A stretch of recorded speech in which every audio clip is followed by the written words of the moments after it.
कल के दिन हमारे पास सबसे ज्यादा क्वेश्चन ये आ रहे थे कि मार्केट में जो त्राही त्राही मची है वो क्यों मची है और कब तक मची रह सकती है। आज के दिन वापस से क्वेश्चन आ रहा है कि जो मार्केट में बाउंस बैक आया है आज के दिन, क्या इसका मतलब ये मान ले कि मार्केट में जो रीसेंट बॉटम बना है वो बॉटम बन चुका है और अब मार्केट तो एक नई रैली के लिए रेडी हो गया है। समझने की कोशिश करते हैं। देखिए, कल की वीडियो में हमने डिटेल में बात करी थी कि जो मार्केट में भी डिप आ रहा है उसमें मेजर रोल सेबी की चेयरमैन का इंपॉर्टेंट स्टेटमेंट है और उनका म्यूचुअल फंड को जाके ये कहना कि आप लमसम लेना बंद करो, फ्लोस को कंट्रोल करो, अपनी स्ट्रेस रिपोर्ट सबमिट करो 15 मार्च से पहले पहले कि अगर आपके पास 25 से 50% इन्वेस्टर वापस से पैसा मांगने आ जाए तो क्या आप दे पाओगे। ये सारे इंपॉर्टेंट पॉइंट्स बन रहे थे और कंक्लूजन हमने यही निकाला था कि जिस तरीके से स्मॉल कैप में वैल्यूएशन बढ़ गए थे, एक नेचुरल करेक्शन आना वहां पे लाजमी था और ये आपके लिए और हमारे लिए इवेंचुअली अच्छा होने वाला है। और हल्के फुल्के जर्क में अगर हम ये समझ रहे हैं कि स्मॉल कैप खत्म ही हो जाएगा, हमारी बड़ी गलती हो सकती है आने वाले 1 साल से लेकर 3 साल के पर्सपेक्टिव से। अब हमें यह समझना है, देखिए आज जो बाउंस बैक आया उसका कारण क्या था। क्या बाउंस बैक का कारण यह था कि मार्केट अपनी एक स्ट्रेंथ शो कर रहा है? Answer is no. आज के बाउंस बैक का सबसे मेजर कारण, जैसा कि हमने कल के अनंत का फंडा के एपिसोड में डिस्कस किया था, पुट कॉल रेशियो का ओवरसोल्ड होना था। पुट कॉल रेशियो एक ऐसा इंडिकेटर होता है जहां पे जब भी वो ओवरसोल्ड हो जाता है एक बाउंस बैक का कैंडिडेट बन जाता है। वैसे भी जिस तरीके के अभी के पैनिक बॉटम बने हैं स्मॉल कैप में, बाउंस बैक में आपको यह देखना इंपॉर्टेंट है कि क्या ये बाउंस बैक मिनिमम 2.5 दिन तक सस्टेन करता है या फिर 2.5 दिन से पहले ही सेल आ जाता है। देखिए इसका इंपॉर्टेंस क्या मैं आपको समझाता हूं। देखिए, अगर मार्केट में इंटरनली अभी भी बहुत स्ट्रेंथ बाकी है और मार्केट एक बड़ी रैली के लिए रेडी हो रहा है, तो वो आपको प्रूव करेगा जब भी फॉलिंग मार्केट में बाउंस बैक आएंगे उसके थ्रू। अगर बाउंस बैक सिर्फ 1 दिन या 1.5 दिन चलता है, मतलब अभी भी मार्केट में स्ट्रेंथ आना बाकी है, मार्केट की जो रीसेंट बॉटम बने उसके अंडरकट होने के बहुत चांसेस हाई रहते हैं।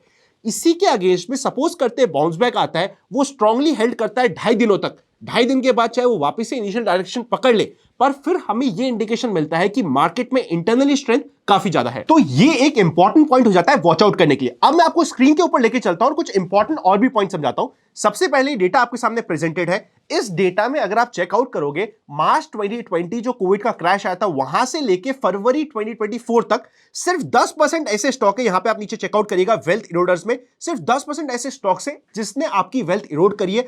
इसके अलावा बाकी सभी स्टॉक्स ने आपको पैसा बना के दिया है। मतलब आपको इस मार्केट में पैसा गंवाने के लिए बहुत मेजर गलती, और वो गलती भी बार बार करनी पड़ रही थी, तभी आप मार्केट में पैसा गंवा पा रहे थे। जब भी मार्केट एक बड़े क्रैश के बाद निकलता है, सबसे पहले 2 से 3 साल का एक ऐसा पीरियड आता है जो एक हेल्दी पीरियड होता है, जहां पे गधे घोड़े सब चलते हैं और वहां पे पैसा बनाना काफी इजी होता है।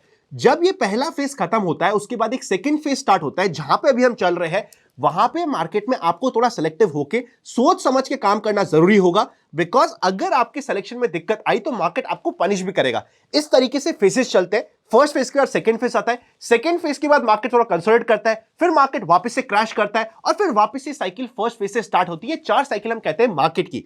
अभी हम मार्केट में कई सेकंड फेज के आसपास चल रहे हैं। सेकंड फेज के खत्म होने के बाद ज्यादा प्रोबेबिलिटी इसी चीज की होती है कि मार्केट वापस से अपने फेज 3 में जाए और एक मोमेंटम दिखाए। उसको हम आगे आने समय स्टडी करेंगे, पर अभी तक आपको यह पता चलता है कि फेज 1 हमारे लिए बहुत अच्छा गया है। 2003 से 2007 को mother of all bull run कहते हैं। मैं तो यह कहूंगा कि यह वाला बुल रन भी उस बुल रन से किसी भी मामले में कम तो नहीं था। आप ज्यादा नहीं कह सकते अभी तक, पर कम भी नहीं था, बिकॉज यहां पे अगर आप मल्टी बैगर स्टॉक्स के नंबर चेकआउट करोगे तो 68% small cap stocks multi bagger बने।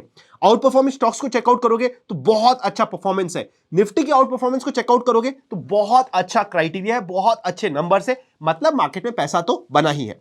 अब क्या, अब सेकंड फेज में क्या आपको भी यहां पे ध्यान रखना चाहिए कि किस समय कौन सा सेगमेंट चल सकता है। एक एग्जांपल मैं आपके सामने प्रेजेंट करता हूं। ये एक डेटा आपके सामने प्रेजेंट हुआ है, इस डेटा में चेकआउट करिएगा। मैंने कंसेप्ट का यूज किया है जिसे हम कहते हैं सीजनैलिटी। ये सीजनैलिटी क्या कहता है, अगर आप निफ्टी बैंक को चेकआउट करोगे, स्पेशली प्राइवेट बैंक्स को चेकआउट करोगे, उसके इंडेक्स में आप नीचे देखोगे तो जनवरी में यूजुअली पिछले 10 साल का डेटा ये कहता है कि बैंक निफ्टी नेगेटिव रहता है। फेब में डेटा कहता है अगेन नेगेटिव रहता है। मार्च का डेटा कहता है कि अगेन न्यूट्रल से नेगेटिव रहता है। ये पिछले 10 साल का डेटा आपके सामने प्रेजेंटेड है।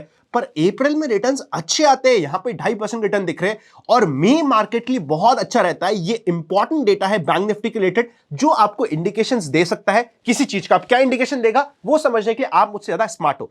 साथ ही साथ अगर आप Nifty private bank divided by Nifty के रेशियो को चेकआउट करोगे तो आपको पता चलेगा one of the lowest ratios पे हम आ चुके हैं। मतलब यहां पे निफ्टी बैंक का जो वैल्यूएशन है कंपेयर टू ब्रॉडर मार्केट थोड़ा सा आपको वहां पे अच्छा दिख रहा है, जिसको आप स्टडी कर सकते हो। ये सिर्फ एक सीजनैलिटी का कंसेप्ट है जो मैंने आपके सामने प्रेजेंट किया है।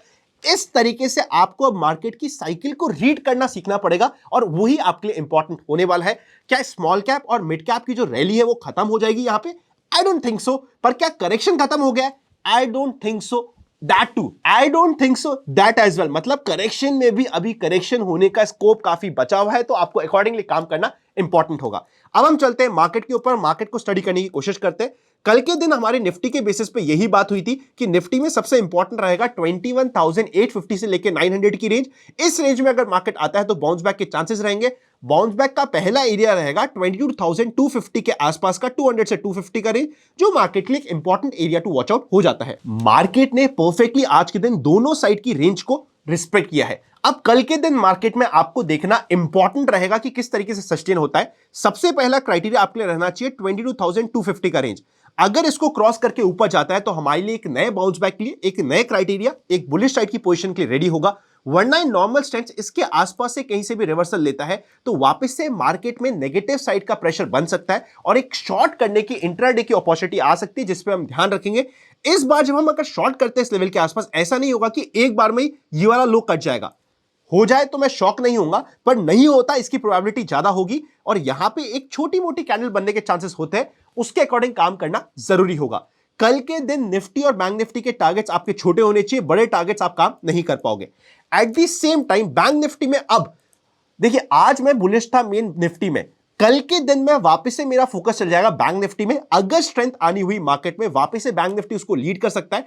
इंडिकेशन मिलेगा आपको वही 47,200 के लेवल के ऊपर। अगर इसके ऊपर निकलता है बैंक निफ्टी तो ये एक स्ट्रेंथ का साइन होगा। इवेंचुअली अगर मार्केट में एकदम फ्लैट ओपनिंग होती है या फिर गैप डाउन ओपनिंग होती है तो आपको प्राइस एक्शन को स्टडी करके अकॉर्डिंगली काम करना पड़ेगा। गैप अप ओपनिंग होती है तो वेट करना पड़ेगा कि क्या मार्केट यहां पे सस्टेन कर रहा है या फिर एक अपर वीक सी कैंडल बना के 5 मिनट में नीचे की साइड जा रहा है। इस अकॉर्डिंग आपको प्राइस एक्शन में काम करना पड़ेगा।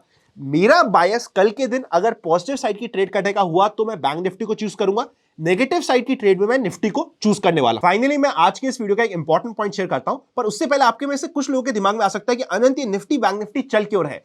क्योंकि मैं अभी मार्केट में क्लोज होने में 1 या 2 मिनट बचा है, उसी समय ये वीडियो बना रहा हूं, इसलिए आपको यहां पर टिकर दिख रहा है। It's absolutely okay. मेरा कुछ कमिटमेंट था इसलिए मुझे थोड़ा पहले वीडियो बनाना पड़ रहा है। अब आप ये समझिएगा कि जब भी मार्केट में ऐसा समय आता है कि वॉलिटिलिटी बढ़ती है, सिर्फ एक तरीका है जिसके थ्रू आप स्टेबिलिटी ला सकते हो अपने पोर्टफोलियो में। वो होता है कि क्या एट द सेम टाइम आपका म्यूचुअल फंड का पोर्टफोलियो है क्या। आप यूजुअली म्यूचुअल फंड के पोर्टफोलियो को अंडर एस्टिमेट करते हो, पर मेरी बात का बिलीव करिए, अगर एट द सेम टाइम आपके स्टॉक्स के और इंडेक्स की ट्रेडिंग के साथ साथ म्यूचुअल फंड का पोर्टफोलियो रहेगा तो आपके गोल्स प्रॉपर्ली सिक्योर्ड रहेंगे। इसीलिए पर्सनल फाइनेंस की एक फ्री सीरीज भी हमने इस चैनल पे स्टार्ट कर रखी है, उसे चेकआउट कर लीजिएगा। म्यूचुअल फंड में प्लान करना चाहते हो अपना पोर्टफोलियो और हमारी टीम की डिस्ट्रीब्यूशन में हेल्प चाहते हो तो लिंक आपको पिन कमेंट में और डिस्क्रिप्शन में मिल जाएगा, चेकआउट कर लीजिएगा। रफली 7 दिन के अंदर अंदर हमारी टीम आपको प्रॉपर्ली इन डिटेल हेल्प करेगी और अगर आपको निवेश भी करना हुआ तो उसमें भी हेल्प करेगी, चेकआउट कर लीजिएगा। काफी बार जब भी मार्केट में थोड़ा डिफिकल्ट समय आएगा, आपके म्यूचुअल फंड का पोर्टफोलियो आपको मेंटल स्टेबिलिटी देगा। इस पॉइंट को ध्यान रखिएगा। सी यू वेरी सून। एक इंपॉर्टेंट वीडियो स्क्रीन पे आ रहा है, चेकआउट करे बिना मत जाइएगा।